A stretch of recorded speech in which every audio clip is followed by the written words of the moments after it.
mettre de la place. C'est très intéressant et ça se trouve dans Éphésiens. Éphésiens chapitre 6 à partir du verset 10 jusqu'au verset 18. Je lirai ça dans 2 versions différentes et vous découvrirez pourquoi je l'ai intitulé « Rester, mettre de la place ». Ça veut simplement dire tenir bon, gagner le terrain jusqu'au bout. Éphésiens chapitre 6 verset 10 à 18. « Au reste, fortifiez-vous dans le Seigneur et par sa force toute puissante. Revêtez-vous de toutes les armes de Dieu afin de pouvoir tenir ferme contre les ruses du diable. Car nous n'avons pas à lutter contre la chair et le sang, mais contre les dominations, contre les autorités, contre les princes de ce monde des ténèbres, contre les esprits méchants dans le lieu céleste. C'est pourquoi prenez toutes les armes de Dieu afin de pouvoir résister dans les mauvais jours et tenir ferme après avoir tout surmonté. Tenez donc ferme et à vos reins la vérité pour ceinture. Revêtez la cuirasse de la justice. Mettez pour chaussure à vos pieds le zèle que donne l'évangile de paix. Prenez par-dessus tout cela le bouclier de la foi avec lequel vous pourrez éteindre tous les traits enflammés du malin. Prenez aussi le casque du salut et l'épée de l'esprit qui est la parole de Dieu. Faites en tout temps par l'esprit toutes sortes de prières et des supplications. Veuillez à cela avec une entière persévérance et priez pour tous les saints. C'était la version de Louis II que nous utilisons beaucoup. J'ai voulu vous lire aussi ce matin une version dynamique, la version d'Alfred Cohen. Vous savez, le pasteur Roland aimait toujours citer Alfred Cohen. Et les pasteurs Véron répondaient toujours par Alfred Froen. Il inversait toujours, je ne sais pas s'il a interprété aussi le mot. Je vais lire à partir du verset 10. Pour conclure, devenez des chrétiens forts, non par vous-même, mais en puisant vos forces dans les ressources infinies de la puissance du Seigneur. C'est dans la communion avec lui que vous trouverez votre énergie. Couvrez-vous entièrement de l'armure complète que Dieu offre afin de pouvoir tenir ferme contre toutes les ruses de guerre du diable. Car ce n'est pas seulement de notre combat à nous qu'il s'agit.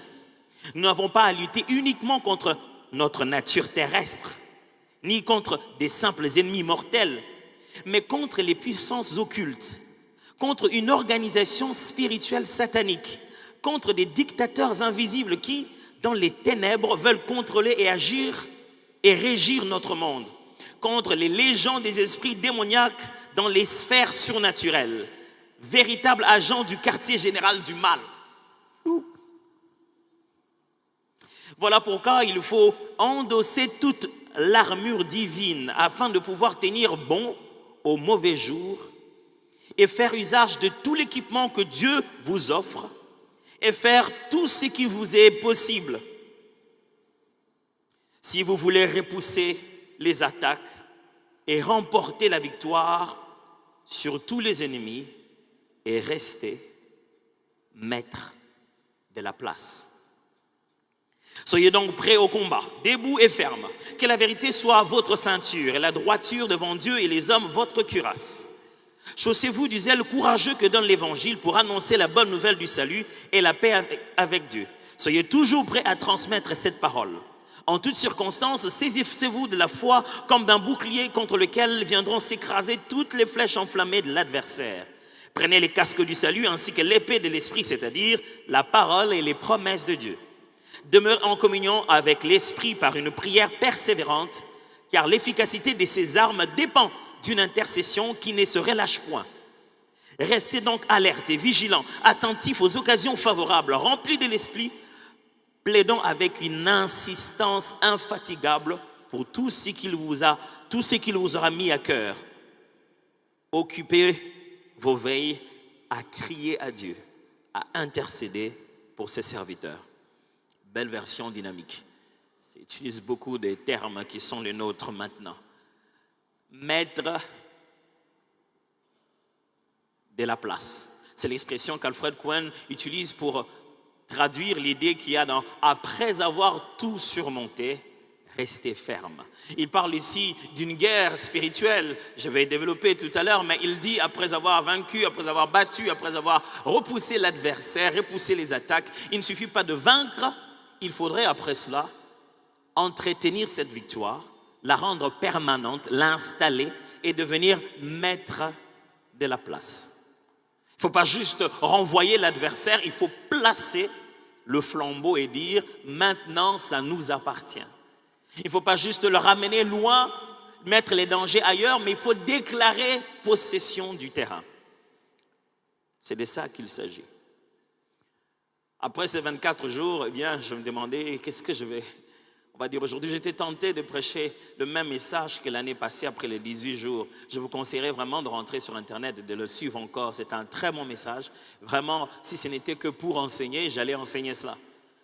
Après les jeûnes, qu'est-ce qui arrive après le jeûne? Après avoir jeûné pendant 24 jours, 24 nuits, si on doit appeler ça comme ça. Après avoir mangé fruits et légumes, qu'est-ce qui arrive après? Et j'aimerais que vous puissiez rentrer, je l'ai enseigné. Et le mercredi et le dimanche, ça vous ferait du bien de pouvoir écouter ce message. Je l'ai enseigné l'année passée. Nous avons bien d'histoires que nous mettons dans notre tête parce qu'on a jeûné. On se dit, puisqu'on a jeûné, donc Dieu va changer. Les jeûnes ne changent pas Dieu, c'est nous qui le change. Et on s'est dit beaucoup de choses après avoir jeûné. On s'est dit, bon, voilà. Et le diable, lui, il en profite. Vous savez, Jésus, il a été tenté après avoir jeûné. Ce n'était pas pendant le jeûne, après qu'il ait fini de jeûner. Alors, ce serait intéressant de jeter un coup d'œil sur ce message. Mais aujourd'hui, restez maître de la place. Aidez-moi à dire ça aux voisins. Restez maître de la place. C'est ce qu'il faut faire. Dans ce livre d'Éphésiens, vous êtes au dernier chapitre, si on doit le voir en termes de chapitre. Vous êtes vers la conclusion, vers les dernières choses que Paul est en train de dire. Et dans les dernières choses ici, il commence à avoir un langage un peu plus simple, concluant. Il finit tout ce qu'il veut dire dans une phrase. À partir du chapitre 5, vous commencez à sentir que vous avez des versets qui se limitent à une seule phrase. N'éteignez pas l'esprit, priez sans cesse. Ça commence à devenir un peu succinct. Il va vers la conclusion. Et puisque la lettre qu'il envoie ici aux Éphésiens n'est pas motivée par des questions, pas par des problèmes, l'église d'Éphèse ne semble pas subir une forme de tribulation en ce moment-là. Ils n'ont pas une guerre physique. C'est lui qui prend l'initiative pastorale de pouvoir écrire à ces églises. Et il va vers la fin et se dit, qu'est-ce que je n'ai pas dit, qu'est-ce que je n'ai pas dit. Il se met à dire tout ce qui était utile en tant que pasteur, en tant qu'apôtre, pour que l'église puisse être fortifiée. Et au chapitre 5, il se met à parler même des rôles domestiques. L'homme doit aimer sa femme et la femme doit respecter le mari. Et au chapitre 6, il y a 3 paragraphes. Et le tout premier paragraphe, justement, continue cette idée de rôle domestique. Maintenant, ça dépasse seulement le couple où l'homme doit aimer sa femme et la femme doit respecter le mari. Ça commence à avancer un peu. À partir du premier chapitre jusqu'au 9e chapitre, il ajoute encore 2 parallèles.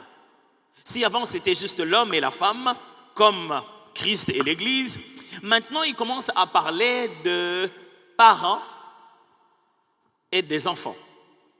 Il demande aux parents, n'ayez pas irrité vos enfants. Et il demande aux enfants d'obéir à leurs parents. Et il dit aux enfants que c'est une loi avec une promesse attachée. Ce n'est pas juste un ordre, Dieu a promis des choses. Il y a une longévité si tu sais obéir à tes parents. C'est intéressant, ceux qui sont en peu d'autorité, il leur dit quoi faire. Vous allez remarquer. Et ceux qui sont au-dessus en autorité, il leur dit quoi ne pas faire. Pendant qu'il parle aux enfants à l'affirmatif en disant « obéissez vos parents », il dit aux parents « n'irritez pas vos enfants ». Pourquoi je dis ça? Parce que le deuxième parallèle concerne maintenant les maîtres et leurs serviteurs. Alors on est en train de comparer ici, vous souvenez-vous, il y avait l'homme et la femme. Et maintenant il y a les parents et les enfants. Et j'étais en train d'insister sur le fait que ceux qui sont en plus d'autorité dans cette comparaison-ci, Dieu leur dit quoi ne pas faire. Vous savez, quand vous avez l'autorité, vous avez le pouvoir, vous avez l'impression que vous pouvez tout faire. Et Dieu vient leur dire, voici vos limites. Parents, même si ce sont vos enfants, n'irritez pas vos enfants. Même chose avec le maître ainsi que les serviteurs. Aux serviteurs, il leur dit, Vous devez servir vos maîtres avec crainte et tremblement. Il ajoute, avec empressement comme servant au Christ. Ne les servez pas seulement parce qu'ils sont là. Même quand ils ne sont pas là, servez-les comme s'ils étaient là. Il est en fait en train de parler dans les termes actuels de l'employeur et de l'employé. Il dit, vous chrétiens qui travaillez chez les gens, sachez que même quand vous travaillez chez un païen, vous travaillez comme travaillant pour Christ. Et vous devez être un modèle, ne pas le servir juste parce qu'il est là. Même quand il n'est pas là, respectez l'engagement que vous avez vis-à-vis de lui. Combien de gens aujourd'hui à Kinshasa peuvent bénir Dieu d'avoir dans leur entreprise des chrétiens? Ils lisent la Bible à l'heure du travail. Ils arrêtent très tôt pour partir à l'intercession. Quand le chef n'est pas là, ils ont mis les jambes, ils l'ont placé sur la table. Jésus dit non, Paul dit non, ce n'est pas comme ça. Si tu es serviteur, rempli du Saint-Esprit, aimant Dieu, se préparant au ciel, sache que la personne à qui tu as l'engagement, qui est ton employeur, tu lui dois du respect, tu dois servir avec tremblement et empressement. En tant que pasteur, je sais ce que c'est que de ne pas être là et d'être là. Et d'avoir le rapport de quand tu n'es pas là, comment ça se passe, et de te demander, est-ce que ce sont les mêmes personnes quand je suis là? De voir l'empressement naître, tout le monde courir quand tu es là, et d'être tout le temps en train d'appeler quand tu n'es pas là parce que tu veux que les choses bougent. Ça devrait changer, mes frères et sœurs. Les hommes devraient bénir Dieu d'avoir pour employer des gens qui connaissent la parole de Dieu. Parce que tu dis, chef, je ne le fais pas juste à cause de toi, je le fais à cause de mon Seigneur Jésus. Je ne vole pas parce que vous êtes là où il y a des caméras. Je ne vole pas parce que je suis de la nature de ceux qui ne volent pas, de ceux qui ont cru à d'autres valeurs. Mais voilà, je vous disais tout à l'heure, à ceux qui ont plus de pouvoir, il leur dit qu'est-ce qu'il ne faut pas faire. Même chose, il dit au maître ici. Maître, employeur, vous qui avez engagé les bonnes à la maison, vous qui avez la sentinelle, le portier, le chauffeur, maître, la Bible dit, ne menacez pas vos serviteurs. C'est bizarre de travailler chez un chrétien qui est chrétien sauf au moment de parler à la bonne. Il parle comme s'il parlait à un esclave. Il dit non, ne faites pas ça, que le pouvoir ne vous montre pas sur la tête. Mes frères, qui vous a dit que votre bonne sera votre bonne? Demandez aux sages. Demandez à Salomon quand il dit « J'ai vu 4 choses sur la terre qui m'ont étonné. J'en ai même vu une 5e. » Il a dit « Quand la servante devient la maîtresse de la maison. » Frère, il y a des situations qui changent. Celui qui est maintenant ton serviteur, demain tu peux devenir son serviteur.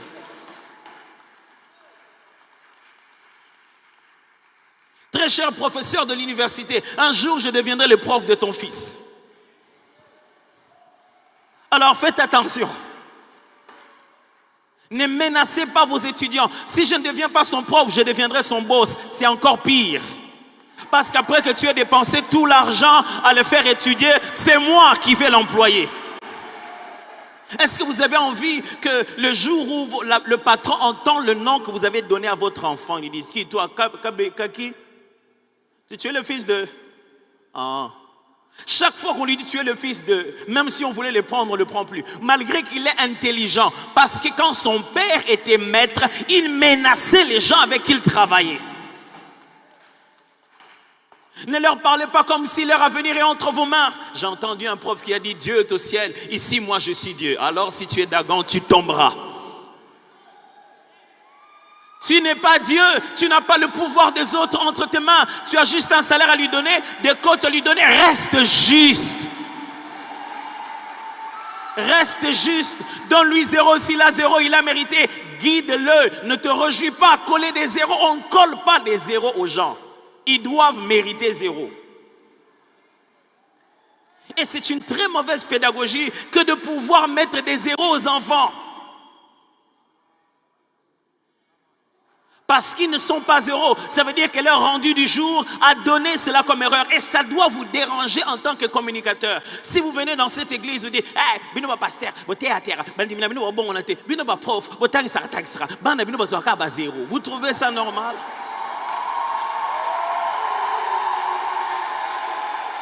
Il devait avoir 10. Qui devait lui enseigner pour avoir 10?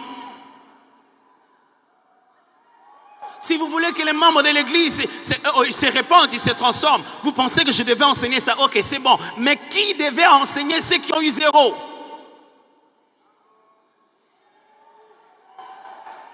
Et il donne des résultats en disant, d'ailleurs, vous tous, vous avez eu 0. Pauvre professeur, mauvais enseignant, un motivateur vide, un père inconscient, un leader incompétent. Il est temps de commencer à communiquer et non pas à tyranniser les gens. Ne menacez pas vos serviteurs. Ne sémez pas la terreur au milieu de vous. Jésus ne faisait pas ça. Quand il venait quelque part, la Bible dit, on lui amenait tous les malades du village. Il venait, pourquoi? Parce qu'il avait quelque chose à leur donner, pas quelque chose à leur prendre.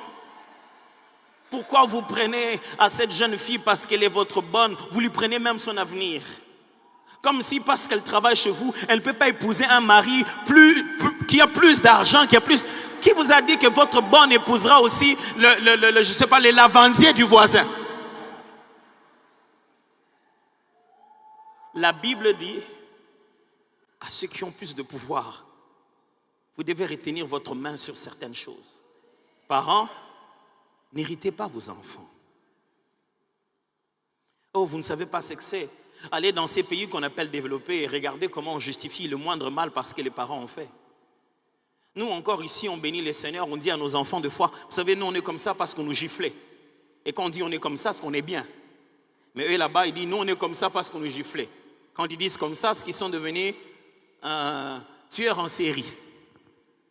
Puisqu'ils tuent les gens parce que son père le maltraitait.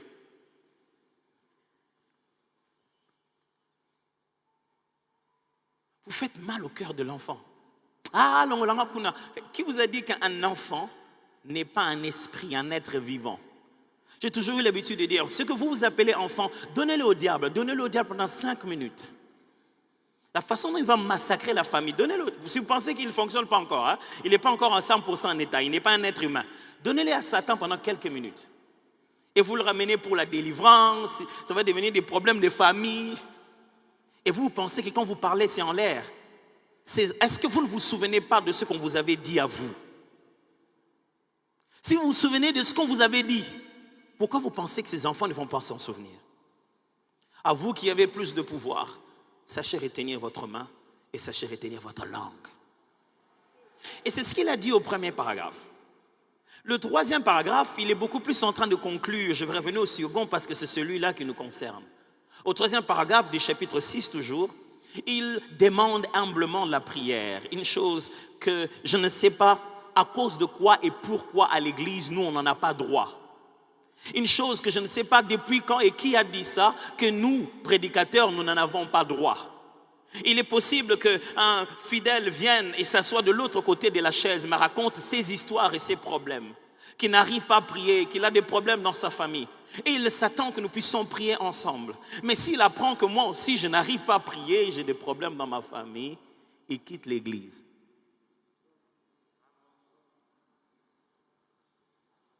Nous, on n'a pas droit au même Dieu que vous. Vous pouvez aller vous asseoir sur son épaule et nous, on va s'asseoir où? Il peut être compatissant pour vous et pour nous, c'est quoi? Qui vous avait dit qu'on n'a pas besoin de prière? On n'a pas besoin de boire à la prière, comme on dit chez nous ici. Qu'on fasse mention de moi en passant. Oh Seigneur, kanisa pasteur na bisote. Alingi yondo kanisa nga. Yukasa tininga boye yabingate. Moi, quand je prie, je suis spécifique. Et ici, Paul leur dit, mes frères, ne pensez pas que je fais tout ici. J'ai besoin de vous. Priez, pas seulement pour moi, pour tous les autres serviteurs. Priez pour eux. Pasteur, vraiment, avec tous les jeunes là qui sont là, vraiment, franchement, on est tous en train de croiser les bras pour que tu vois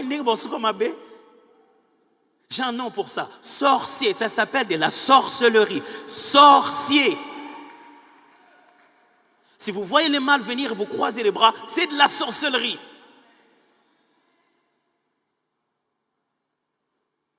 Pasteur, tout le monde a bango.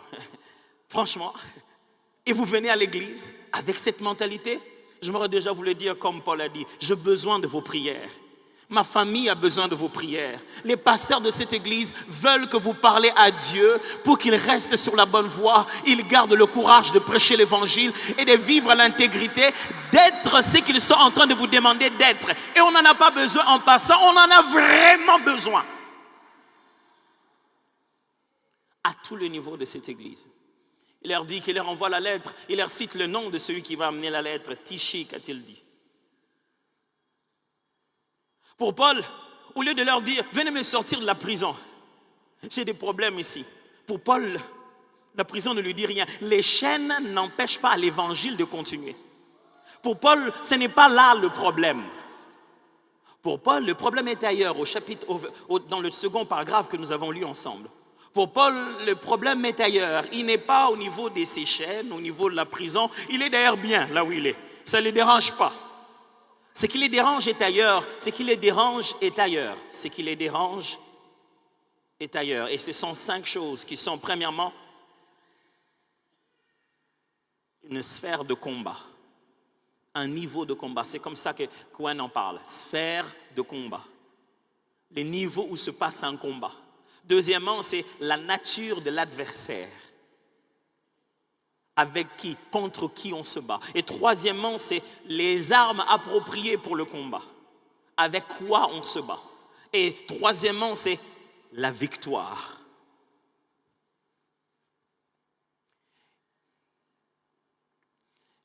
Et cinquièmement, c'est la possession définitive du terrain.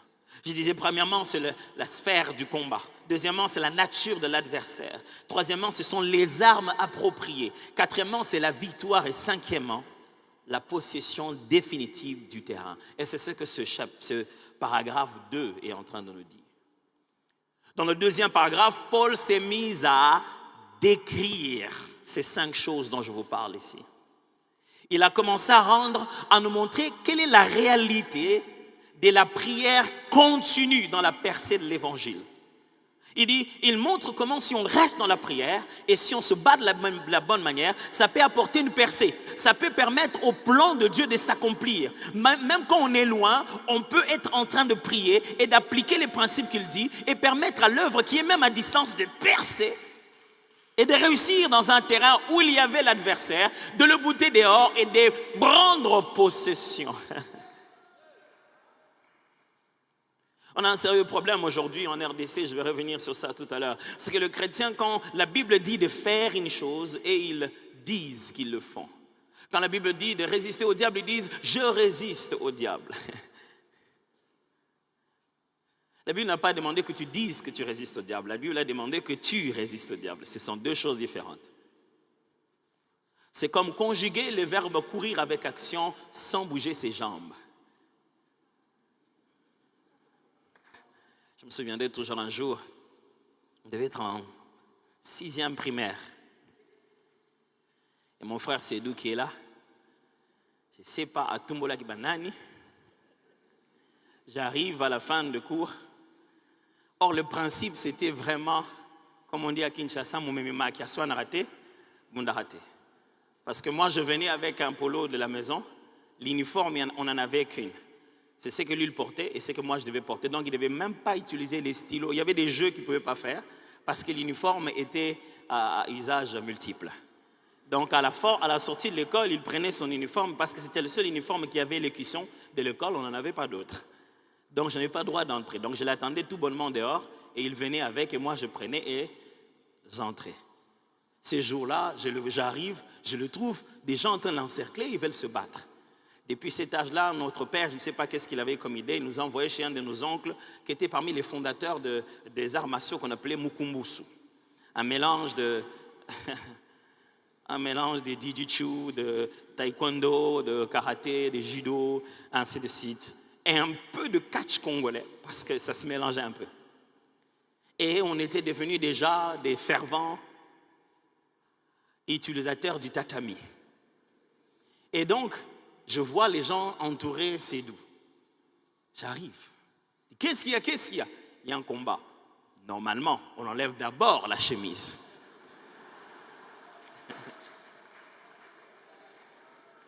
Non, ce n'était pas Coco Simba. Non, on a juste enlevé la chemise. On a mis la chemise de côté. Il ne m'a pas demandé ce que je devais leur faire. Il ne m'a pas dit, voilà, je suis menacé. Il ne m'a pas décrit ce qu'il fallait faire. Mais j'étais conscient qu'en tant que grand frère, je ne pouvais pas venir me faire tabasser. Je n'étais pas venu pour qu'on perde. J'étais venu pour fixer l'affaire de manière à ce qu'une fois tapé aujourd'hui, jamais demain ils aient même envie de taper parce qu'ils se souviendront toujours de ce qu'on peut encore leur faire. Vous savez, quand Jésus est venu sur la terre, il n'est pas venu en se disant le diable va se relever demain. Il est venu de sorte qu'en écrasant la tête du serpent ici, même quand c'est ton tour, il se souvient très bien de ça. C'est toi qui n'as pas d'image de ce que Dieu peut faire. Ton ennemi, il sait ce que Jésus peut le faire.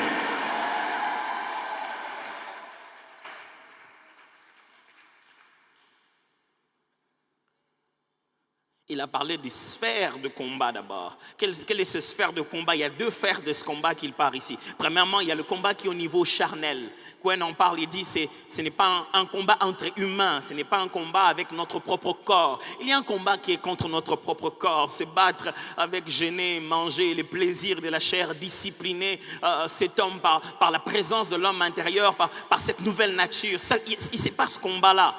Il a dit que ce combat existe, cette sphère de combat existe. Mais ici, il veut se concentrer à un autre combat qui est immatériel, que nous ne voyons pas. Donc il y a le combat matériel et le combat immatériel. Si vous voulez, le combat charnel et le combat invisible. Si vous voulez, le combat physique et le combat spirituel. Quelle est la nature de l'adversaire? Eh bien, l'adversaire est spirituel. Il insiste. Il dit, ce n'est pas contre la chair et le sang. Et il est décrit une organisation satanique. Mes frères, le diable est bien organisé. Et tous ceux qui racontent toujours que le diable n'est pas normal ne comprennent pas de quoi il parle. La Bible parle d'une organisation, d'une structuration. Le diable a des étapes. Il sait qu'il y a ça, il y a régional, il y a des divisions.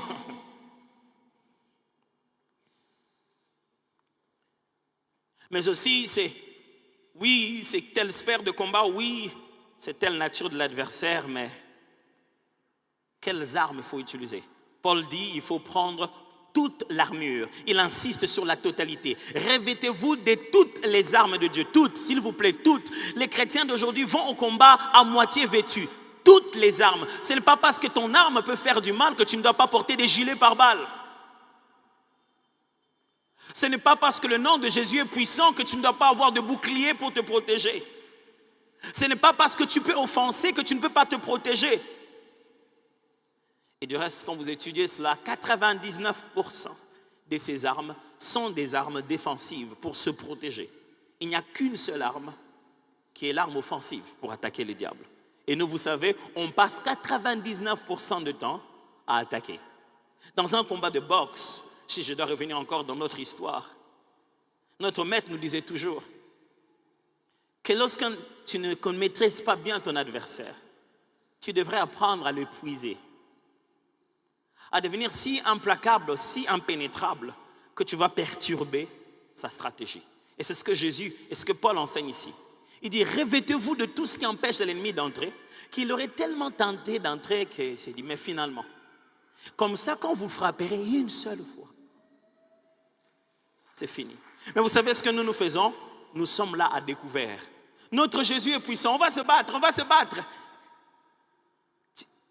On n'a pas dit que lui n'est pas puissant aussi. Hein? On est dans le camp de tout puissant, cela n'annule pas la puissance de l'adversaire. Le temps que toi tu puisses dire au nom de Jésus, au solo temps d'autres au nom de Jésus. On dit.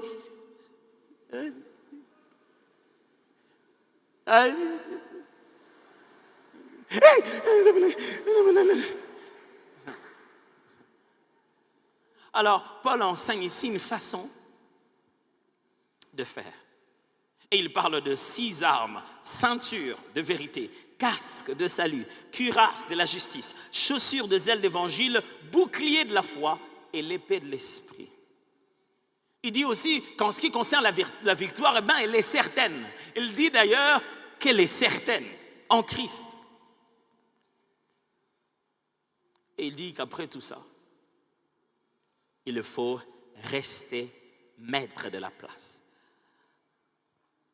Aidez-moi à rappeler ça aux voisins. Rester mettre de la place. Aujourd'hui, je n'ai pas l'intention de vous expliquer ces armures, mais vous expliquer plutôt le fait de rester mettre de la place. Tenir bon après avoir tout surmonté. Après avoir investi 24 jours à avoir des maux d'estomac, tenir bon après ça. Après avoir investi 24 jours multipliés par 3 séances minimales de prière, tenir bon après ça. Après avoir investi, et frères et sœurs, le diable n'est pas intimidé par le nombre de jours qu'on a prié. Jésus en a fait 40, juste après les 40, le diable a dit aussi, si, ok, tobanda. Le problème, c'est de tenir après ça et de garder son territoire jusqu'au bout. Je prie que les choses que Dieu a mis en toi pendant ces 24 jours durent même 24 ans après et que tu sois toujours en train d'expérimenter ces dépôts-là. Comment rester ferme, mettre de la place? La réponse de Paul, c'est se revêtir de toutes les armes de Dieu. C'est ce qu'il dit au verset 13. Revêtez-vous de toutes les armes de Dieu afin de tenir ferme contre les ruses du diable. Et qu'après avoir tout surmonté, vous restiez debout. Paul est en train de dire, ayez toutes les armes, le sens qu'après la guerre, vous soyez debout. Lorsqu'on est en guerre, c'est celui qui reste par terre. 1, 2, 3. C'est celui qui ne se lève pas qui a perdu. Et Paul dit, il ne faut pas que vous puissiez vous battre au point que vous n'avez même plus la force de vous relever. Le seul moyen de montrer que c'est vous qui avez vaincu, c'est de rester debout. C'est de rester debout, mes frères. La seule façon de prouver qu'après ces 24 jours, c'est nous qui avons remporté la victoire, c'est de rester debout.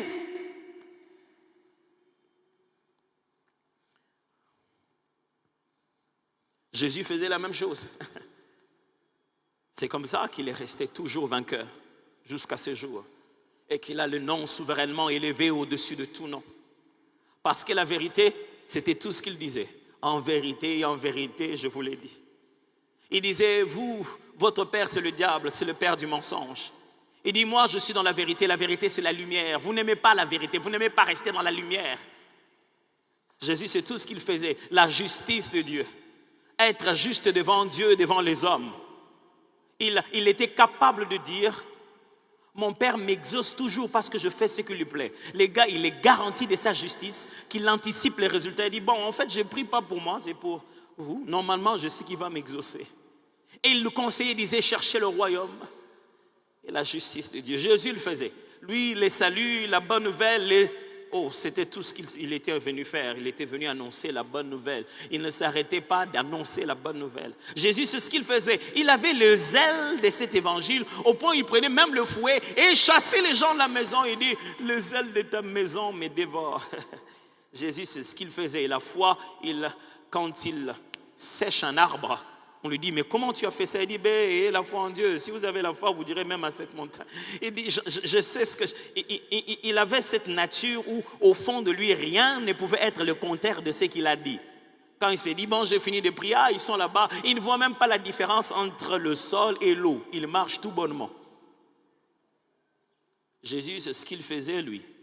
Les promesses de Dieu, il ne cessait pas de les répéter, même devant le diable.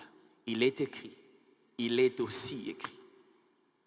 C'est comme ça que Jésus est resté maître du territoire pour l'éternité. Est-ce que nous ne devions pas copier Jésus? Je vais vous laisser avec ces 3 choses qui doivent nous faire réfléchir sur la meilleure façon de rester maître de la place.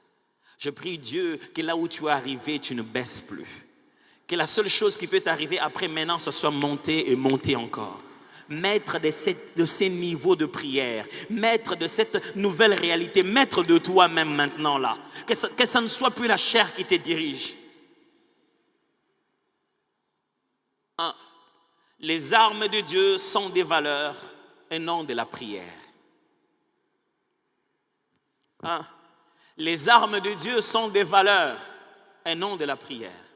Pasteur, est-ce que tu dis que la prière... Non, attention. Écoutez bien ce que Paul dit. Paul explique toutes les armes de Dieu. Et à la fin, il dit que nous devions y mettre de la prière. La prière est comme cette soupe dans laquelle on va imbiber tout ce qu'on a comme arme. Et donc la prière devient une arme, non pas parce qu'elle est des cartouches, mais parce qu'elle est justement tous les systèmes par lesquels nous tirons nos cartouches. Mais les armes et les armures, comme la Bible en parle ici, ce n'est pas la prière. La Bible ne cite pas la prière. Et nous, ce que nous avons, nous pensons que quand nous sommes en combat ou quand nous sommes en prière, on a prié et c'est fini. C'est faux. La Bible n'a pas dit que nous nous battons contre les attaques spirituelles occultes du diable. Non. La Bible appelle ça en grec méthodos, c'est-à-dire les stratégies, les méthodes, les façons de faire la ruse. Au monde où apina le bande ningala, mutu bozo bunda na ebse yaka nanda ko bunda. Nana ngopena bo bunda bitumba balabala, elle préfère ya bunda ngopana bino na lupao. So azamongo te peut-être. Baba babanga bitumba te. Tout ça vraiment béni na mboka oyo. Il faut maman faut pas basaka na biso. So ba basaka na biso ozuka ka bo tinde bango attaquer. Et c'est ce que nous chrétiens nous faisons. On dit Satan, on va se battre à l'église. On organisera une journée spéciale de combat contre le diable. Mes frères, vous êtes vraiment sûrs qu'il attend qu'on vienne se rassembler ici? C'est parce que Paul enseigne. Il dit non, le combat c'est pas quand vous fermez les yeux. C'est quand vous allez au travail, quand vous parlez avec les gens, quand vous vivez votre vie normale là. Le diable a placé des petites stratégies. C'est là qu'il faut apprendre à éviter. Et c'est ce que je suis en train de vous enseigner, mes frères. Pour rester maître de la place, il ne faut pas multiplier 50, 120 jours. Non, il faut établir des valeurs, un système de valeurs dans ta vie qui te rend maître de chez toi. Est-ce que quelqu'un m'entend ici? De quelles valeurs je parle? Je parle de la vérité. Maintenant qu'on a prié, la vérité c'est ta part. Quand tu dis la vérité, tu as l'impression de manquer. Quand tu dis la vérité, tu as l'impression que ce qui est obligé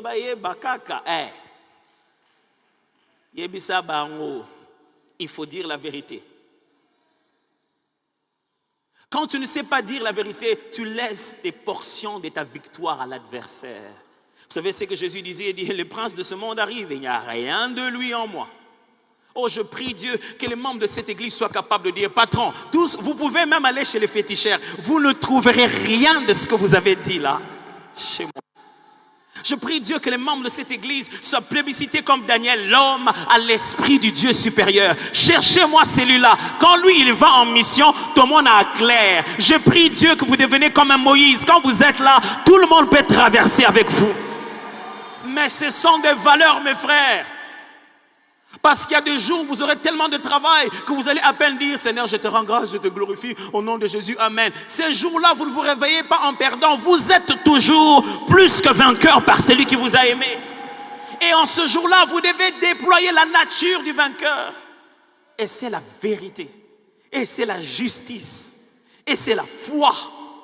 Et c'est le zèle. Les gens prient tellement, leur sujet les intéresse tellement, ils n'ont jamais pas encore, vous savez, de fois nous nous comportons avec Jésus comme un produit commercial.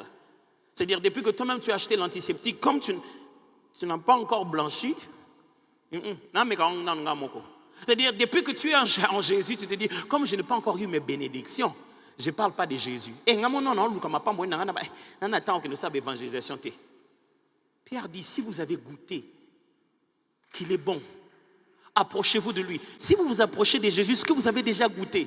Et comment pouvez-vous refuser de dire à quelqu'un d'autre que Jésus est Seigneur et que la solution au péché du monde a été donnée et que les hommes ne peuvent plus rester esclaves de la chair et du monde et que Jésus est mort à la croix pour eux et pour ça tu dois d'abord te marier? Parce que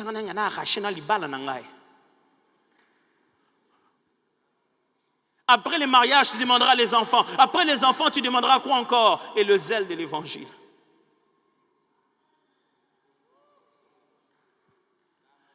Deux, il faut devenir invincible et non vaincre une seule bataille. Pour rester maître de sa place, il faut devenir invincible et non pas vaincre une seule bataille. Et c'est ça ce que Paul est en train de leur montrer. Il leur montre non pas comment gagner une seule fois, mais comment faire en sorte que quand l'ennemi revient demain, il vous trouve toujours tout aussi fort qu'hier. Pas parce que vous avez scié votre paix, mais parce que votre bouclier est resté au même endroit. Frère, après les 24 jours, vous aurez les chocs de la réalité. Vous avez prié tellement pour des choses, mais ce que vous voyez, ce n'est pas ça. Mettez votre bouclier, dites, je sais en qui j'ai cru. Vous devez devenir invincible. Entrez dans l'autorité de Christ. Et non pas juste gagner la bataille des familles. La bataille de la grossesse, la bataille et les batailles que vous ne connaissez pas. Et les combats qui viennent la nuit, le jour où vous avez regardé Novelas, vous êtes allé dormir comme un mort. Vous savez, si vous dormez en bien-aimé de l'Éternel, il prendra soin de tout. Parce que la nature de Christ sera en train de monter comme un parfum. Il ne permettra pas que quelqu'un touche ce qui lui appartient. 3. Il faut cultiver la vie du Christ et non utiliser seulement le nom de Jésus. Si vous voulez rester maître, ne faites pas de l'usage incalculé du puissant nom de Jésus. Nom de Jésus, nom de Jésus, nom de Jésus, nom de Jésus, nom de Jésus. Il y a des gens qui prient même et même ils entendent même plus ce qu'ils disent. C'est pas comme ça qu'on gagne la bataille. Non. On ne gagne pas la bataille juste en citant.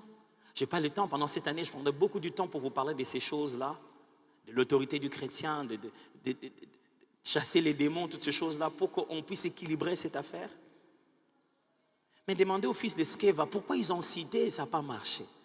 Une longue étude à faire sur ça. Dans beaucoup d'églises, j'ai l'impression de rencontrer des fils de Sceva qui font de Jésus une formule incantatoire. Il ne s'agit pas de dire au nom de Jésus. Vous devez plutôt d'abord vous poser la question, Jésus disait au nom de qui? Dès qu'il était là, pourquoi les démons tremblaient? Est-ce que Jésus nous a dit, allez vous-même, prenez juste mon nom? Ce n'est pas ça. Le but de Christ, c'est que vous développiez tellement sa nature que quand vous êtes là, les démons ont peur, comme au jour où Jésus était là sur la terre. Si vous voulez rester à votre place, gardez votre victoire, cultivez la vie de Christ. Devenez comme Jésus.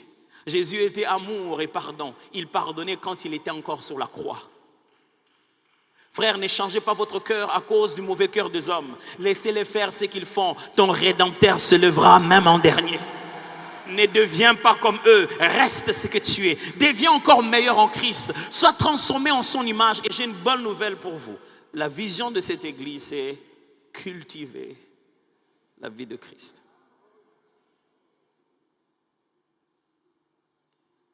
Après les 24 jours, nous continuons à venir à l'église. Pourquoi?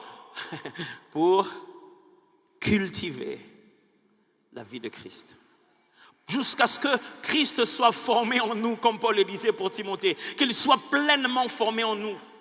Ce que Dieu veut, c'est que Christ règne dans votre entreprise. Ce que Dieu veut, c'est que Christ règne dans votre mariage. Ce que Dieu veut, c'est que Christ règne dans cette nation. Et ce n'est pas par des prières, mais par des natures de personnes qui ressemblent réellement à Jésus. Ce que Dieu veut, ce n'est pas que tu pries juste pour votre famille, mais qu'il y ait Jésus dans votre famille. Et vous savez pourquoi on ne voit pas Jésus? Kandanayo.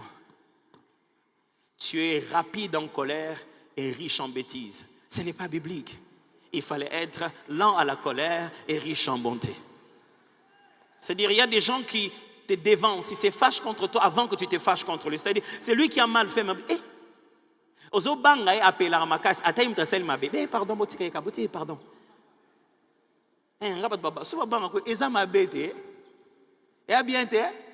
Et non, nga sakanati, o sakanati, atatang yom to sel buzoba. Ce qui veut dire que tant que baninga ero sakane koki, yo sakanati. Jusqu'à quand? Jusqu'à quand tu arrêteras de vivre la vie comme si tout était centré sur toi? Jusqu'à quand tu arrêteras de vivre comme si toute cette histoire n'est qu'une histoire de argent, voiture, maison, famille. Non, non, non, non. Tout ceci n'est qu'une histoire de la gloire de Dieu. La raison pour laquelle, au nom de rien et poussé par personne, il a dit « Créons l'homme à notre image ». Il n'y avait pas de voiture à cette époque. Quand Adam était là, est-ce qu'il y avait même Ève? Il n'y avait même pas de mariage le jour où on a créé le premier être humain. Pourquoi il l'a fait? Pour sa gloire. Il ne s'agit pas de toi en fait. Frère, vraiment, Dieu nous va nous faire 24 jours pour son mutuka. Qui est la banque, mon cher? Et où melaté? Si tu es un client privé, va dans le secteur où on s'occupe il y a des crédits qu'on donne dans à peu près 48 heures. Ça ne va pas durer. Tu auras ta voiture sans problème. Ne fais pas 24 jours à manger les légumes pour avoir une voiture. Je te le déconseille. Ça ne sert à rien. Ne détruis pas ton estomac pour épouser un garçon. Entre-temps, quand tu vas l'épouser, tu vas avoir encore des problèmes d'estomac. Les mariages, au coco là. C'est-à-dire qu'au colis. Alors ne détruis pas encore ton estomac pour encore aller dans un exercice d'estomac. Celui qui a fait 40 jours et 40 nuits n'a pas visé épouser un être humain. Celui qui a fait 40 jours et 40 nuits, ce n'est pas la voiture qu'il voulait. Il continue à marcher des lieux en lieux. Celui qui a fait 40 jours, 40 nuits, il a fini sa course à la croix en train de dire « Tout est accompli ». Tu ne vis pas pour toi. Il y a un livre que tu dois accomplir pleinement. Et je prie que les 24 jours que tu as fait entrent dans ce livre-là. Père, nous te prions, nous te rendons grâce. Aide-nous à rester là où tu nous as plantés. Une fois tu avais planté l'homme dans les jardins d'Éden, le diable l'a roublé. Et tu l'as fait sortir. Mais gloire soit rendue à Dieu. De ce qu'à tous ceux qui l'ont reçu, à tous ceux qui croient en son nom, il leur a donné le pouvoir de devenir enfants de Dieu. Maintenant, là où nous sommes, nous restons. Là où nous sommes, nous restons. Tu as fait de nous plus que vainqueurs. Tu as ravi la victoire à cet imposteur depuis le désert et jusqu'à la croix. Et tu nous as plantés en cet endroit. Là où tu nous as plantés, nous allons rester maîtres de la place. Je déclare, l'Église est maître du Congo ici. C'est notre place. Jésus, Jésus, encore et encore.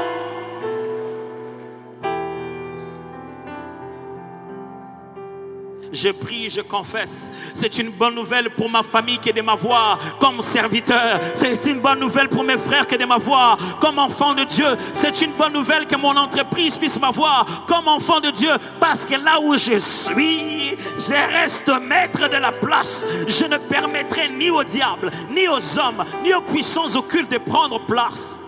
Là où je suis. Est-ce que ce n'est pas peut-être le moment de parler? Parle un peu, quelques secondes à Dieu. Juste 2 mots, 3 mots. Alléluia. Je reste dans la victoire que tu m'as donnée.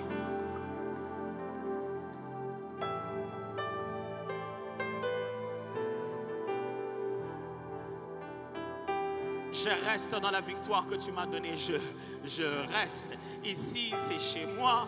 Ici, c'est là où tu as placé l'étendard de la victoire. Je reste là où tu m'as appelé. Je reste là où tu m'as placé. Je reste dans la victoire que tu m'as donnée.